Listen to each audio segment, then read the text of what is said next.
everybody, and thanks very much for joining us for this next session. We're going to be talking about some of the specific challenges and the solutions to the issues of wild animals within Asia. We've got two fabulous speakers, Georgina Groves, from a consultant to wild welfare, and Lois Lelanchon from the International Fund for Animal Welfare. And they're going to be talking specifically about some of the issues with wild animals in captivity, as well as the issues regarding the wildlife trade and how some of those issues are being tackled. So first of all, we will hear from Georgina. And just to give you a little bit of background, Georgina Groves has over 20 years of experience working for animal welfare, research and conservation organisations. She's one of the founders and was the previous executive director of Wild Welfare. And Georgina is currently an animal welfare consultant in projects which are spanning many countries in Asia, including Pakistan and Japan, but also outside of Asia as well in South America, and specialises in delivering captive wild animal care training workshops and national protection standards through legislation and licensing. So over to Georgina for her talk. Hello, and thank you for the opportunity to speak. Today, I want to talk about what wild welfare is doing to challenge norms and create change for captive wild animals in Japan. With thousands of exotic animal facilities in the country, in this talk, I'll consider the current welfare conditions for captive wildlife and the political, industry and public-led action we're currently taking to address captive animal welfare reform at a national and local level. Animal welfare concepts and the application of best practice standards are a relatively new concept within Japan. It's considered that the overarching animal welfare protection movement was introduced to Japan in the late 1800s. And as with many other disciplines, the scientific way of thinking about animal welfare doesn't tend to fit with Japanese culture and paradigm. Even though it is a developed country with a high standard of education, it's only really in the past decade that animal welfare within that overarching movement is being considered as a concept. Historically, Japan has come under a lot of pressure from international criticism, namely in regards to the whaling industry, Taiji dolphin hunts and bear parks. But more recently, zoos are being criticised on their animal welfare conduct and are increasingly being highlighted within the national media. The Japanese culture itself is based strongly on the concept of animism, the belief in a supernatural power or soul that inhibits all living organisms. So people feel very strongly about there being a spirit in everything. This leads to misunderstandings, and while there is significant compassion for animals, it doesn't necessarily result in good welfare. There's certainly a demand for the cute and cuddly in Japan, and a huge demand for pets results in in pet stores, animal cafes and shelters. But this doesn't necessarily translate to appropriate care, and industries and individuals can fail to provide that effective welfare. And the current Act on Welfare and Management of Animals has little reference to captive wildlife. Facilities such as a zoo must comply with the Act provisions and also the guidelines on the detail of management of animals for animal handling businesses. But the Act devolves the responsibility of ensuring that compliance to the guidelines to the prefectures, who often have limited experience or specialism required for wildlife management. So what sort of wildlife facilities exist and in what number? A 2018 research report we did in partnership with the Animal Research Literacy Institute showed that there are over 3,000 registered facilities in Japan. They're registered as what we call Type 1 exhibiting animal handling businesses. Now, in a large facility, you can have a couple of thousand animals. Even in a small one, there are hundreds. So even if we average it at 500 animals per facility, we're looking at over 1.5 million animals. Most of these facilities are not members of the Japanese Association of Zoos and Aquariums, and therefore they're not obliged to follow any of the rules and standards set forth by that association. There is also a tendency of these zoos to be located near or within cities, which may be a factor in leading them to be smaller in size and limited in its space or ability to expand. There appears to be a trend in zoos offering multiple animal interaction offers, but that's in accordance with the fact that this is also very attractive to the public and thus can lead to more visitors. Animal cafes are another form of wildlife facility, and we're currently carrying out research in conjunction with Nippon Life Science University on them. They're relatively new, but a growing phenomenon, and these are just some of the species we've observed in our ongoing investigation. Most of these species are held in small cafe spaces with no consideration given to their specific behavioural needs or concern in regard to visitor interactions, safety and security. We think there are around 50,000 pet shops, cafe breeders, pet hotels in Japan, and approximately 1,000 of these are animal cafes which fall under the same business registration that a zoo must hold. There are also around 8 bear parks in Japan which are popular with tourists. In 2005, a study was carried out which at 3 of the bear parks, which summarise a list of concerns and recommendations. And then we followed this up in 2015, carrying out our own investigation on 5 of the parks. All of those parks, bar one, had concerning conditions for the approximately 400 bears in them. And these included concrete barren cages, poor diets, and performance in shows or photo ops. These facilities again require the same license as regular zoos and are popular with international tourists, namely from China and Russia. So with a large number and variety of captive wild animal facilities, there are multiple challenges that we face to address the animal welfare needs. These include the lack of effective procedures within a facility, there's a lack of internal institutional oversight and the use of best practice standards that can support good welfare, good ethical thinking, as well as consider the safety of both animals and humans. The majority of the public still don't view exotic animals such as dolphins, elephants, snakes as having the capacity to suffer. From speaking with my colleagues in Japan, it's a belief that there's an expectation for animals in entertainment in zoos, such as dolphinariums, and a lack of connecting this entertainment with poor welfare. So while the public care for the animals in zoos, they don't necessarily understand how these animals are suffering. The Japanese animal welfare movement is also still very much dog and cat focused, although it's growing within the livestock sector. Discussions pertaining to animal welfare law tends to therefore lean heavily in that direction. Even when the current legislation does pertain to captive wild animals, with such a significant number of facilities, there is a limit as to how effective it might be without the relevant expertise by those enforcing it within the prefectures. It's also limited by the resource capacity of the local authorities who have to address multiple welfare issues already and lack capacity and action. So it's more important than ever to address these challenges through a multifaceted and a culturally appropriate approach. And World Welfare's focus on taking this comprehensive approach, working with zoo personnel, local NGOs, authorities, and other key stakeholders.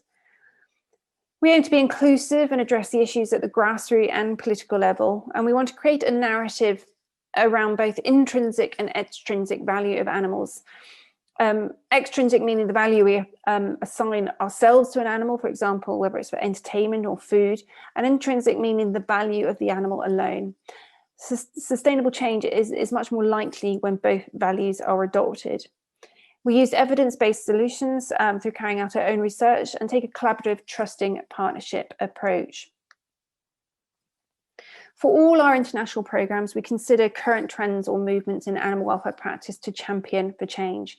How animals are managed in captivity is changing at a rapid rate, and it's mostly positive. So we don't shy away from pushing for these changes, but do so through identified and realistic steps. We encourage multilateral initiatives between various different groups within Japan that support effective and sustainable legal and ethical oversight. And we also utilize and enhance the current skill sets within the Japanese zoological and welfare community. And finally, we utilize current animal welfare movements within the country. Whether there's a particular interest in a wild animal or a domestic animal issue, we utilize this interest to put the spotlight on it or a similar issue that will help raise awareness about animal welfare. So I want to take you through a few of our current programs. One of the most important changes required for sustainable change is addressing the current legal oversight for captive wild animals. While the current Act refers to animal sentience, it provides little consideration to the care of captive wildlife. Other than being listed in the category of protected animals, giving rise to criminal offences for cruel treatment under the Article 44 of the Act, there is no content for the rest of the Act specifically addressing the welfare needs of wild animals. And there's no form of measurable enforcement. The reason behind this probably is part due to the complicated nature of jurisdiction. The Ministry of the Environment is a fairly new ministry, and it may not be clear as to what steps are actually under its jurisdiction. Farm animals, lab animals, alongside zoo animals fall into this category, and as such, the main focus of welfare legislation has historically been favoured towards those dogs and cats. But given the potential millions of captive wild animals in Japan, we want them to have that legal protection they deserve.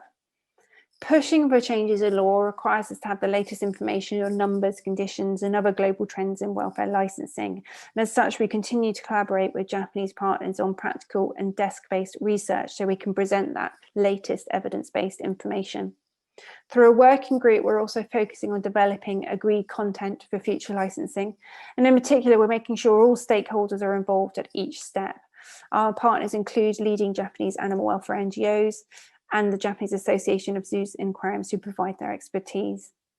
We're aiming for any legislation to be applicable and enforceable, which also means identifying who will enforce it, whether it will be centrally or prefectorially driven, and providing them with the appropriate toolkits to do it. We also like to ensure that there is appropriate and effective consequences of non-compliance, and we'll be factoring this all into the discussions. At the same time, we're also working with the zoo industry directly. With the permission of facilities, we're using evidence-based systems to assess the welfare status of animals, identifying gaps and recommendations. And through this, we're promoting mutually agreeable goals to identify those best practice approaches and create standardized operational management within the facilities. JASA plays a leadership role in the industry, and we support them in their efforts to improve animal welfare. We've been working with them for a number of years now, collaborating on training in animal care practices. And so far I've worked with approximately 100 members, or a third of their membership. We also provide remote advice and support, and through this work we are seeing a real commitment to welfare from JASA and its members, and a desire to continually improve. We've also created a separate programme focusing specifically on the bear parks. Some of the main issues recognised by these parks are a result of overcrowding and limited infrastructure. One approach could be to lobby to close these parks down, but there's little evidence that this is effective, and besides, it wouldn't actually help the bears currently held there. And it's based on the significant interest by staff within these bear parks, there is an interest to improve. We've collaborated with international and local bear specialists to provide bespoke workshops tailored to a facility, and continue to work with them remotely through the sharing of training videos and resources.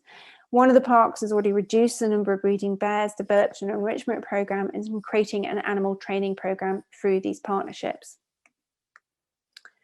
As part of our industry-led portfolio, we're also developing a partnership program where we facilitate the partnership of different facilities to support each other. One of these is within Japan and was initiated by the rehoming of 4 bears from Hokkaido to Yorkshire Wildlife Park, UK, a few years ago. It involved multiple partners, including the local hunting community and other bear parks. And we worked with them because it meant that there was the relevant expertise and local insight during the programme, and it respected the position that all these parties took on such a big move.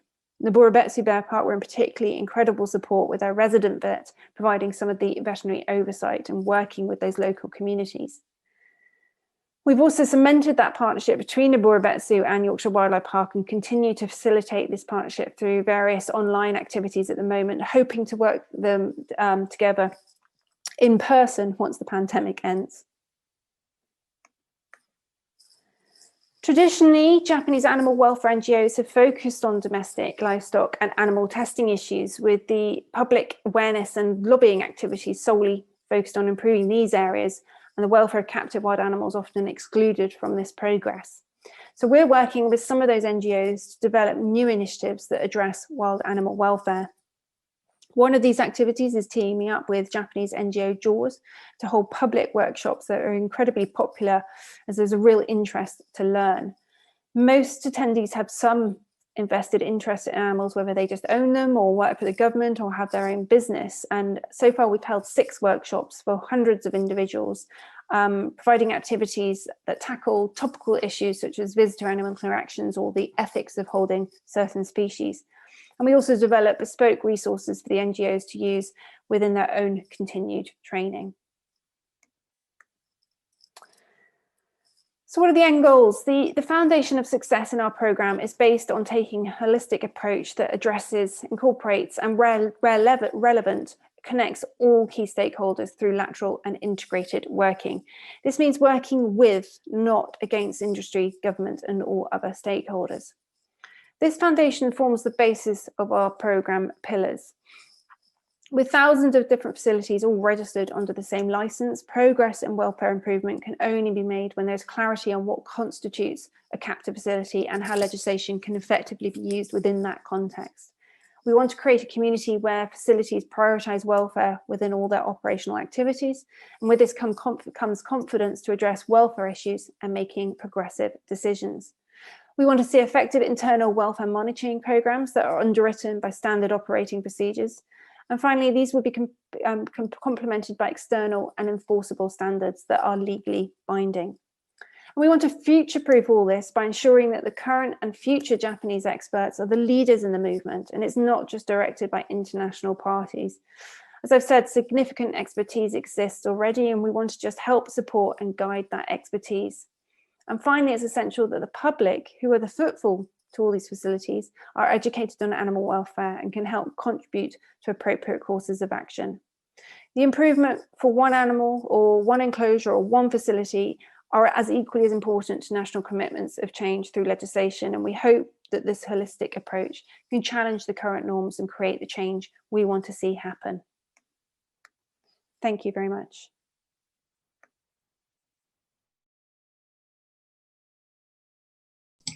Thanks very much, Georgina.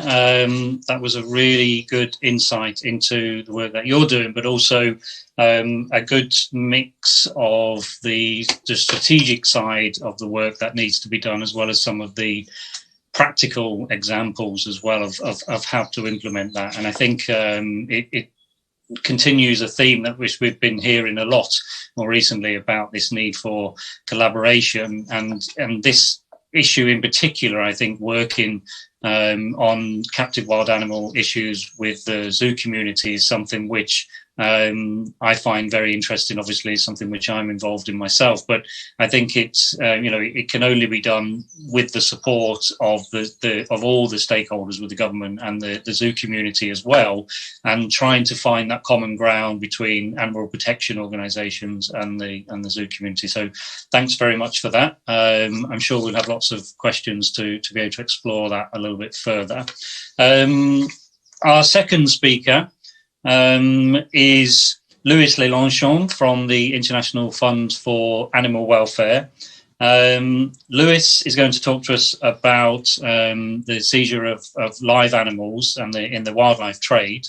Lois is a lawyer specialised in wildlife conservation and animal welfare matters. Works for International Fund for Animal Welfare, where he now leads the live animals seized in trade project globally, and he works closely with law enforcement officials and wildlife authorities to implement best practice and procedures needed to ensure that animals rescued from the wildlife trafficking wildlife trade are properly cared for and managed. So over to you, Lois.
Hello, everyone. My name is Lois Lelanchon, and I'm pleased to present today about live animals seized from the wildlife trade, the challenges and solutions. So as we know, illegal wildlife trade is a major challenge to law enforcers and to governments throughout the world and in Asia.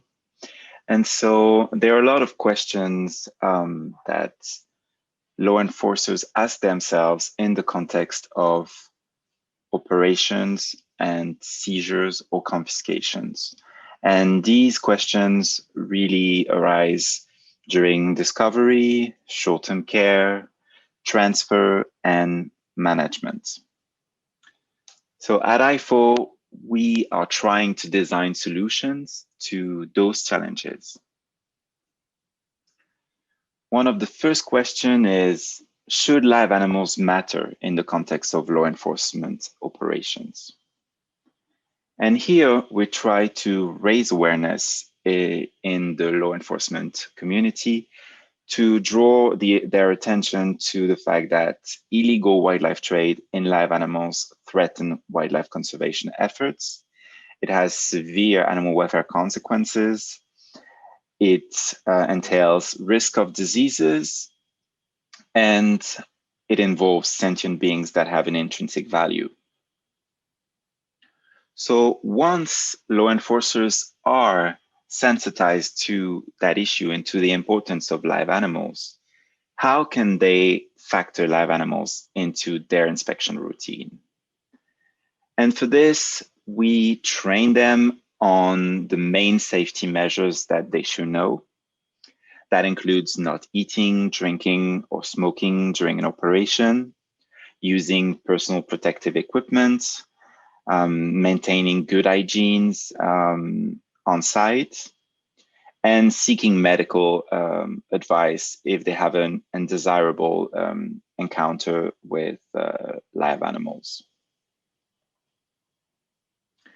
And talking about personal protective equipment, we actually display here what are those and what are really the essentials to have in the context of an inspection. So that includes medical gloves, face masks, safety shoes, overalls, really the prerequisite to an inspection. Upon discovery, what is this animal? This is what a lot of law enforcers ask themselves. And so we know that for them, it may look like this, a lot of animals, but not necessarily knowing which species it is. And so for this, we train them on best practices in species identification. So we use obviously the CITES identification guides, as well as regional or national inventories or identification guides that may be available. And we also emphasize on the fact that external expertise may be needed for species that are difficult to identify. That can include lookalike species or even subspecies. And in this context, this establishment of a confiscation specialist network may be very useful and may be a really good idea. Another question is this animal protected by CITES or any domestic laws? This is a very important aspect for law enforcers because this allows them to assess the legality or the illegality of the animal that is in front of them. And it can obviously serve as a basis for legal proceedings. And we also found that species that are widely confiscated or seized and that do not benefit legal protection can inform policy work nationally or internationally. And I'm thinking here of CITES. Does the current situation pose risks for law enforcers? This is a crucial question. And of course, the paramount consideration here is safety. Safety of the law enforcers, safety of the public that might be around, and safety of the animal. So we train law enforcers to assess the situation and to really identify in which situation they're in. And that obviously starts with observing the container, the animal, and the environment, but also assessing that situation and taking into consideration if they need to intervene, if they have the equipment, the supplies, if they feel confident, and really trying to imagine the risks. And that allows them to assess the risk. And based on this assessment, they will plan accordingly to avoid, to minimize, to transfer, and monitor. Is it dangerous or safe for law enforcers to handle animals? This is a very tricky question. And so we obviously tell them that they don't need to handle an animal unless the situation is very necessary. So for instance, there is no need to handle an animal unless it is in an insecure container or is otherwise compromised. And so avoiding handling really reduces stress, injuries, transmission of pathogens, or escapes. And of course, there are some situations in which they should never handle an animal, and that includes dangerous or potentially dangerous species. In that case, they should transfer the risk to an expert. And that applies to adult carnivores, for instance, large raptors, monitor lizards and crocodilians, venomous or unidentified snakes, etc. So that really depends on the situation, and that depends obviously on if they are an expert or not. So with the exception of potentially dangerous species, we also train them on the situation in which they should handle the animals. And that includes, for instance, the risk of escapes, breathing problems for the animal, an overcrowded or inadequate container, aggression between animals inside of the container, sick or injured animals that are in contact. And what should law enforcers do with these animals in the short term? This is a really important question for the welfare of these animals. And so we provide practical training that is based on best practices in wild animal care. That includes taxon identification and knowing when to seek external expertise, considerations that relate to the safety of the enforcers and the animal, appropriate short-term container, for instance, the space, density, the access to give food and water, the appropriate environment, the temperature, the silence, darkness, etc., as well as furnishings that may be needed for certain species or age groups, for instance. Who should they call and what will happen to the animal? This is a question that happens during short-term care usually. And so obviously the competent authority on wildlife issues is the one that they should call, and that can also delegate the transport to other stakeholders if needed. We find that this is very important to develop national action plans on confiscated specimens, because this is a recommendation from CITES, and that also helps interagency cooperation so that the roles are clearly defined and there is a coordinated system nationally. That includes mobilizing the stakeholders for animal management, for instance, rescue centers, sanctuaries, zoos. And a great resource on that is the IUCN guidelines for the management of confiscated live organisms. What will happen to the animal? This is a burning question that law enforcers have. And while we may not have a very complete overview of what happens for each individual animal, we have some elements based on a CITES survey. And that survey basically said that a lot of animals are placed in public zoos, safari parks, botanical gardens, as well as rescue centers in majority. We also want to draw authorities' attention to these animals that do not make it to placement facilities. And that includes the animals that are euthanized and the very low percentage of animals that are returned to the country of export for release to the wild. And on this, a couple of really great resources. We've collaborated with the IUCN in the context of the guidelines for the management of confiscated live organisms to produce 2 flowcharts that can be used by competent authorities. The first one is on information gathering and initial assessment, and that can help competent authorities to make the decisions and to take into consideration all the aspects.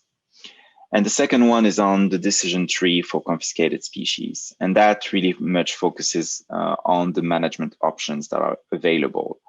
And they could follow that decision tree to find what is the best option for this animal. And obviously, our vision is that the animals that are confiscated live from the illegal wildlife trade can be repatriated, rehabilitated, and released back to the wild. And this is one of the great examples of one of our partners in Cameroon that set up a soft release program for African gray parrots confiscated from the trade.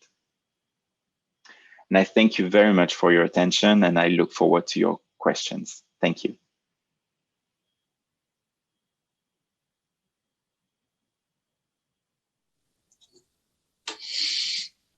Thanks very much, Lois. A really interesting topic and a great talk, and I think really did provide us with a lot more detail. You know, many of us know about the trade in wild animals, and obviously some of us maybe are involved in those confiscations or in putting pressure on authorities to carry out those confiscations without probably knowing the details of how those confiscations happen and just how much information is needed from the authorities' side of things to ensure that those confiscations go as best as they possibly can. So that was a really great insight. Thank you very much. So thanks to both of you for some really good talks and some really good insight into your areas of your work. We've got some time now for questions, as you say. So first of all, to Georgina, a question here is, why is it important to you and to wild welfare to provide this constructive criticism, the training that you provide, rather than simply taking the approach of lobbying and trying to change, I guess, from outside? And can you then sort of give us a bit more with regard to your positive working experiences in Japan?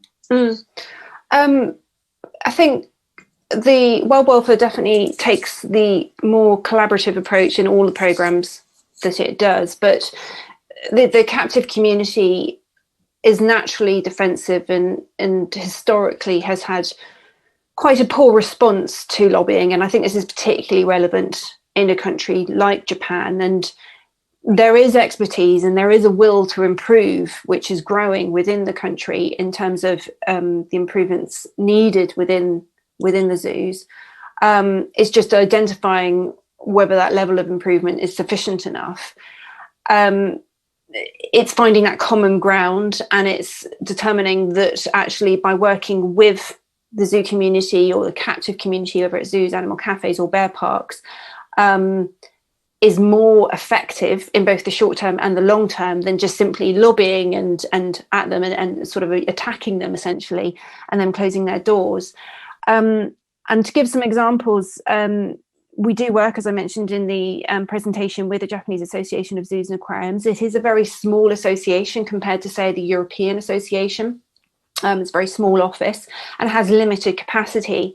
But since we've been working with them, I think for the last 5 years now, there has been a real interest and enthusiasm and thirst to improve the welfare of their animals, both in the institutions themselves, but also within the JASA standards, so the standards they would set for their members. So as way of an example, we're currently working with them to help them set standards to meet a certain level of welfare that they are committed to meet under a 2023 goal by the World Association of Zoos and Aquariums. And we're looking at everything from addressing the issue of solitary animals, such as elephants, which are being kept in some of these Japanese zoos, to just sort of very basic procedures, such as animal transport, boring things that people wouldn't necessarily think affect animal welfare, but they do.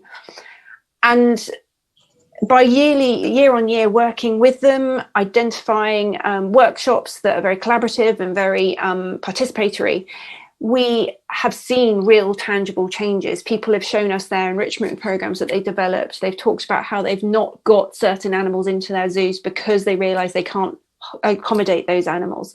For example, there was an elephant that died relatively recently in a zoo, and it was going to be replaced, and it wasn't replaced. Now, we can't obviously ascertain that was to do definitely with our relationship, but there's that movement and that change. And that's sort of why we obviously go for that constructive relationships rather than just simply lobbying. Thanks very much, George. Really, really good and a clear answer. And I think interesting that you say that example of the zoo that didn't replace the elephant and not being totally sure whether it was because of the work that you've done, but probably it contributed towards it. And I think that's key for all of us in all the work that we do, isn't it? And that often we're not entirely sure when how the impact that we've had, but the fact that they're not happening and you think that they probably would have, it really does give us a clear idea that things are changing for the better. So thanks very much for that, George. Lois, just a question for yourself in terms of expanding a little bit more. I think this question is how this program is actually implemented on the ground, and if you could give us a little bit more about the goals and the outcomes of the project, and then maybe a little bit of a practical example of how you've implemented it. Absolutely. Thank you for asking. I think it comes from an observation that we did a few years ago, that while our wildlife crime teams were really working on obviously tackling wildlife trafficking, and they were seeing an increasing number of live animals in this context, and obviously on the wildlife rescue end of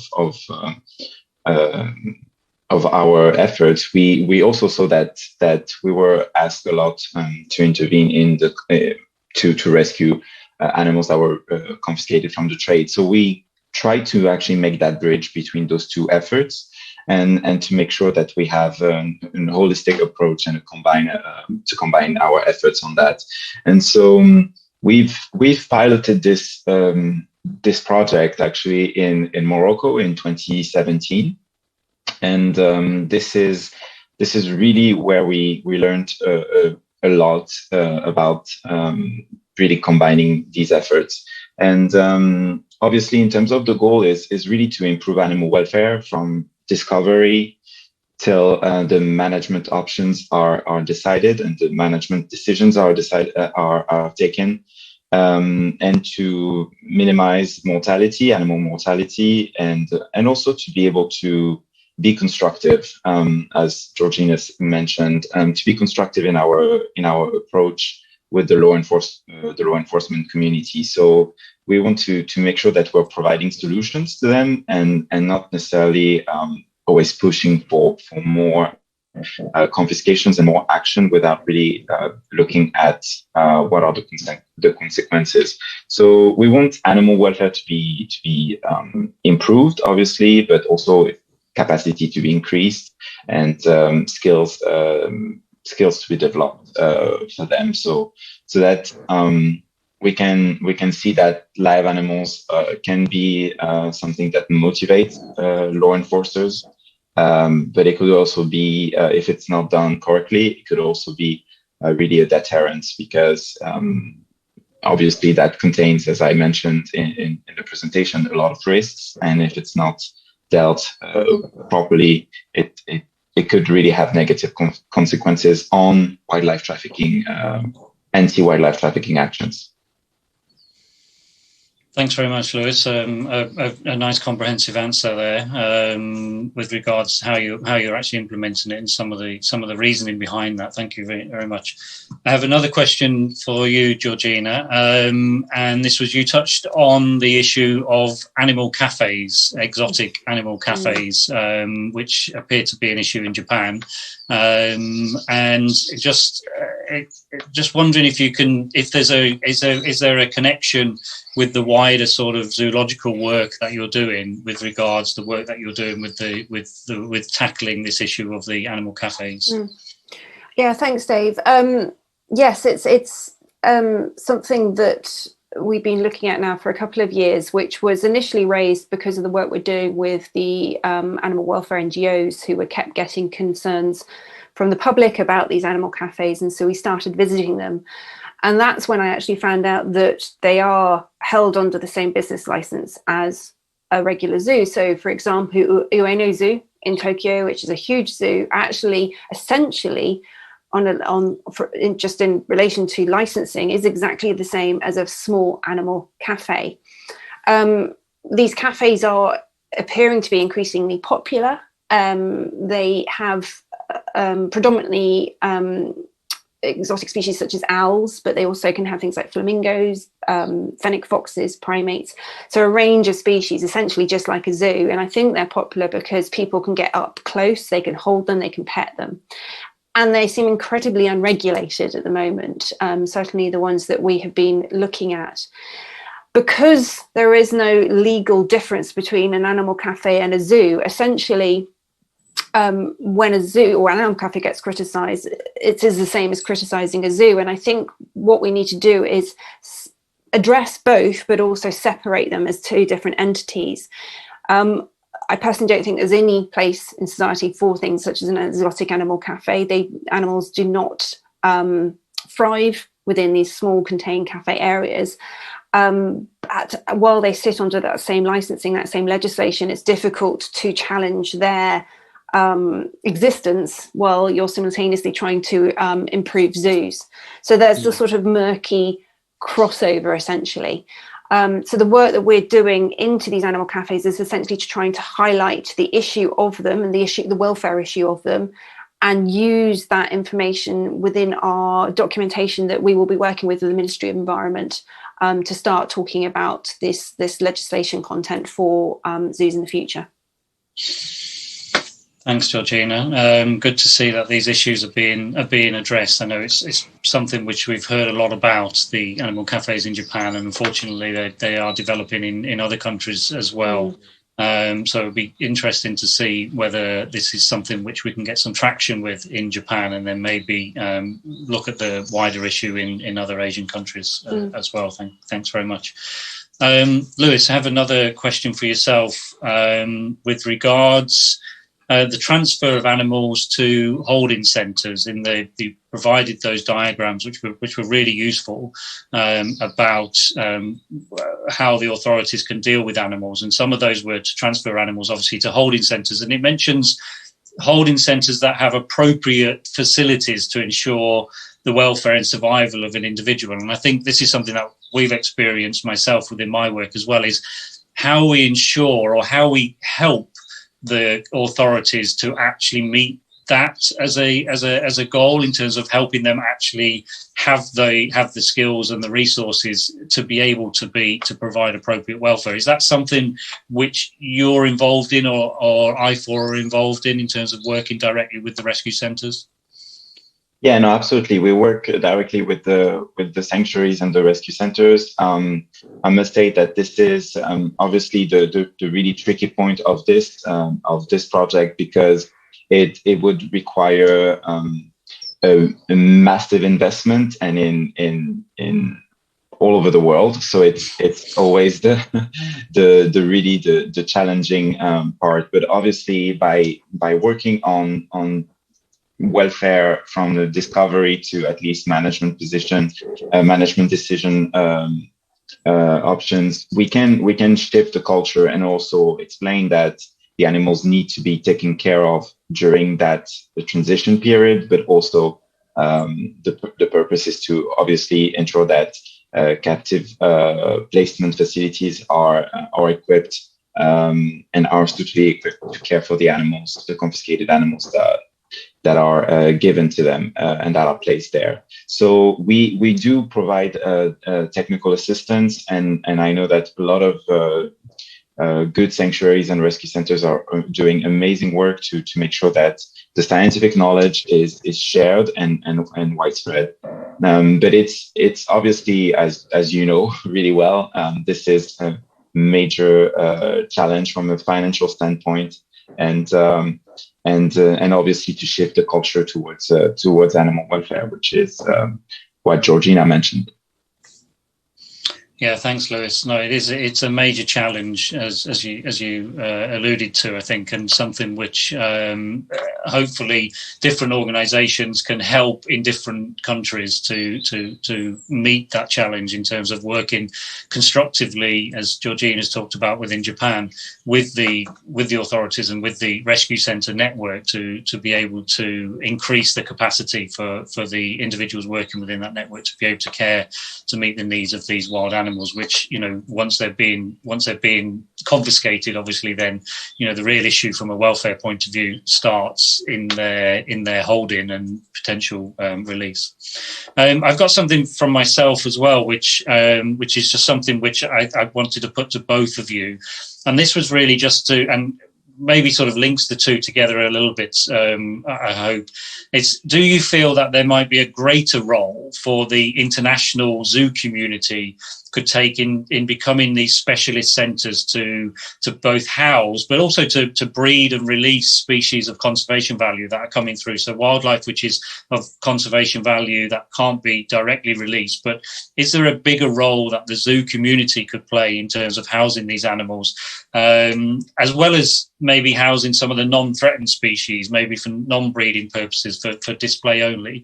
Is that something which I see there's over 40% of animals are going into zoos already, but from your statistics. But I just wondered whether, I've always kind of thought that the international zoo community could maybe be more of provide more of a rescue and conservation role than just a display and conservation role, if that makes sense. Georgina, you first, maybe. Okay. Yes, the 40% of animals going into zoos didn't surprise me. Anecdotally, from the work that I do, I see a significant number of rescued animals or injured animals or animals from the wildlife trade moving into zoos all over the world. And quite often they are held back of house, so equivalent of not being in front of the visitors. They're held in quarantine areas in the back of these facilities. Now, often these facilities aren't sufficient or infrastructurally sound for the number of animals that are coming through, which does seem to be, and again, just from my own subjective experience, increasing. There is definitely, I think, a conversation being had among the more modern zoo community that they should be taking on a more responsible role of rescue, rehabilitation and release. And I know that some facilities are developing infrastructure to accommodate for that. However, often the areas that is happening most, the infrastructure isn't there even for the visitor experience, so the sort of public display animals. And so therefore asking on top of that for them to have this infrastructure that can hold these, the confiscated wildlife is quite an ask.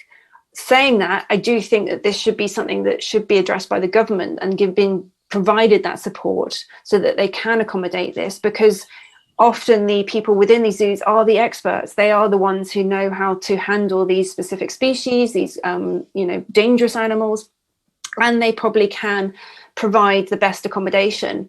So I do think there is a real need to look at a more comprehensive and modern model for the zoo community moving forward that can accommodate what you're asking for, Dave. Yes.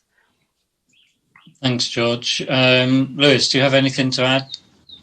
Yeah, no, I do agree with Georgina, and I think the short answer is yes, but because I think we should really look at the different streams of confiscated animals that are present, and obviously for animals that are releasable, I believe that that screening should be done, which is obviously what the IUCN flowcharts and guidelines try to recommend, so that screening is done before, and so that they can be placed in facilities that really have the purpose of rehabilitating and releasing, because that would be a really missed opportunity. And frankly, it would also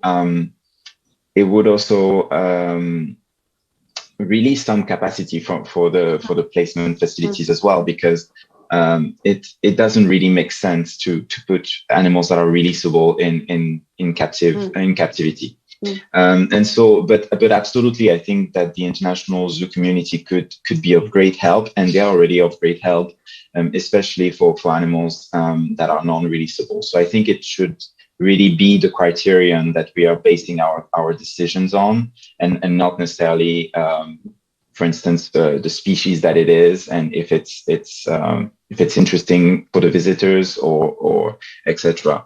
And I fully agree with Georgina. I think the zoos, especially accredited zoos, are an incredible source of expertise in terms of animal handling and animal husbandry. So I think that working together can really help in that case.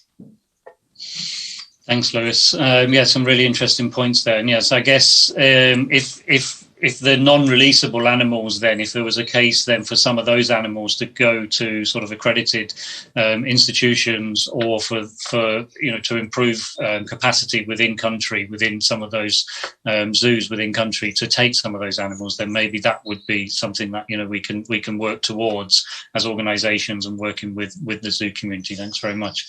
We've got a couple of minutes left. An interesting question here. You're talking about releasing of animals, Lois. Then a question here saying, is there a case for, and this might be something that you're already doing but just wasn't mentioned, for individual identification of animals which are then being repatriated for release, to try to ascertain if these same individuals are coming back through the system and being recaptured?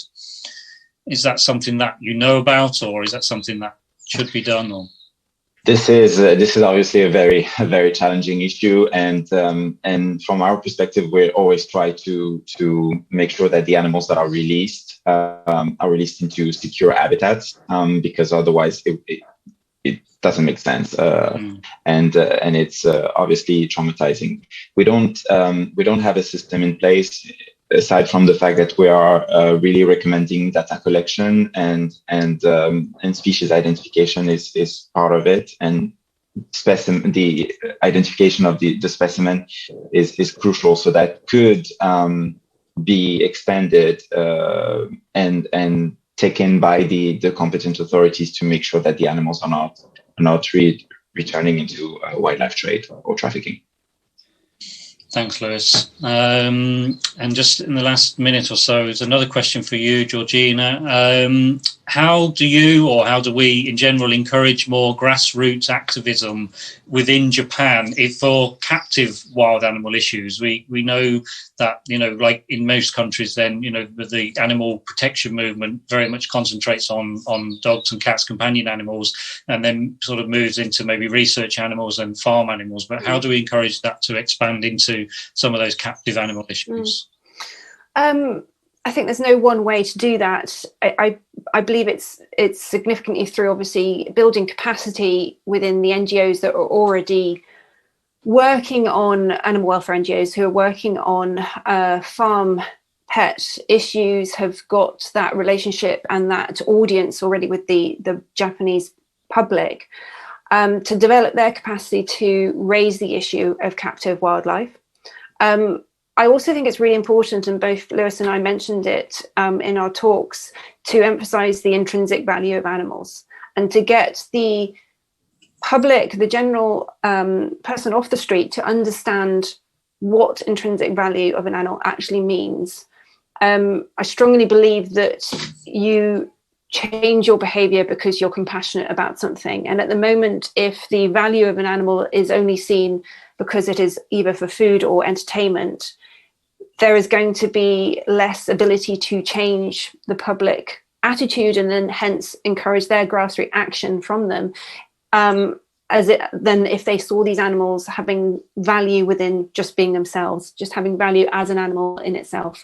So getting that compassionate education happening within the public forums.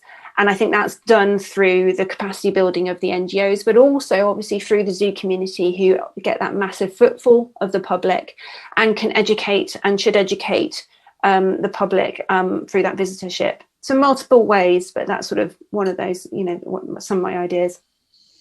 Thanks very much. Thanks, Georgina. Unfortunately, we've run out of time. There are some more questions, but we just don't have time to answer them. And I think both of you have given a really, really good insight and a deep insight into your particular areas of work. And just to say thank you very much for your time and your expertise. Thanks, Dave. Thank you. Thank you very much. Thank you.